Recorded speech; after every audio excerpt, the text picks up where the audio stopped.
नमस्कार. आज आपण खमंग आणि खुसखुशीत कोथिंबीर वडी कशी बनवायची याची रेसिपी पाहणार आहोत. इथे मी कोथिंबीर वडी बनवण्यासाठी कोथिंबीर साफ करून स्वच्छ पाण्याने धुवून बारीक चिरून घेतली आहे. त्यानंतर आता आपण यामध्ये 1.5 कप बेसन ॲड करणार आहोत. त्यानंतर पाव कप तांदळाचं पीठ, 2 चमचे सफेद तीळ,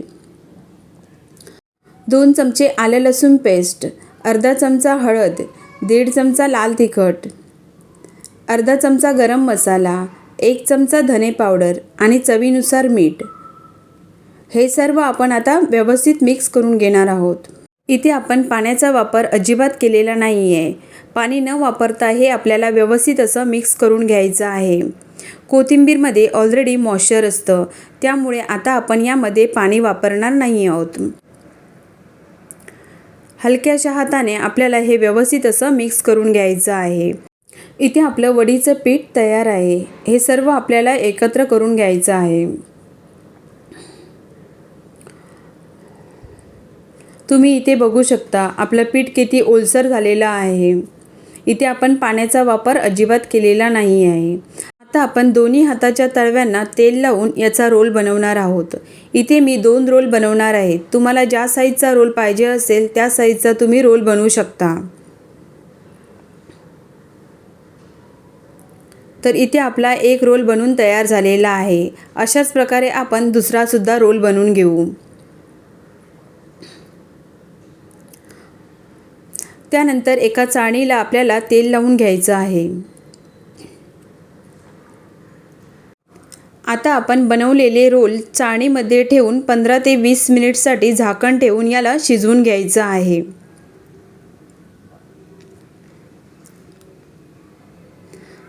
तर 15 मिनिटानंतर इथे आपले रोल व्यवस्थित असे शिजले आहेत.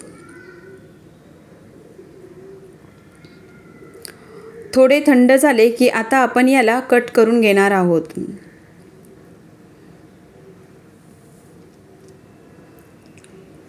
तुम्हाला ज्या साईजच्या वड्या पाहिजे असतील त्या साईजच्या तुम्ही वड्या कट करू शकता. मी इथे साधारण अर्ध्या इंच साईजच्या वड्या कट करून घेतल्या आहेत. वड्या जास्त गरम असताना आपल्याला कट करायच्या नाही आहेत, नाहीतर मग वड्या तुटण्याची शक्यता असते. तर इथे आपल्या सर्व वड्या कट करून झालेल्या आहेत. आता आपण एका पॅनमध्ये तेल गरम करून घेऊ. तेल गरम झालं की यामध्ये आपण वड्या ॲड करून भाजून घेणार आहोत.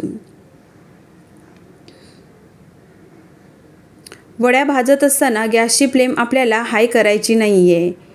मीडियम फ्लेमवर आपल्याला वड्या भाजून घ्यायच्या आहेत. तुम्ही इथे बघू शकता आपल्या वड्या किती छान दिसत आहेत. तर इथे आपल्या सर्व वड्या भाजून झालेल्या आहेत.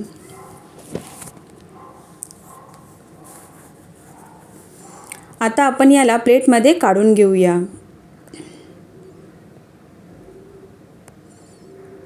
तर इथे आपली खमंग आणि खुसखुशीत कोथिंबीर वडी तयार आहे. तुम्ही सुद्धा ही रेसिपी नक्की ट्राय करा आणि कशी झाली ते मला कमेंट्स बॉक्समध्ये जरूर सांगा.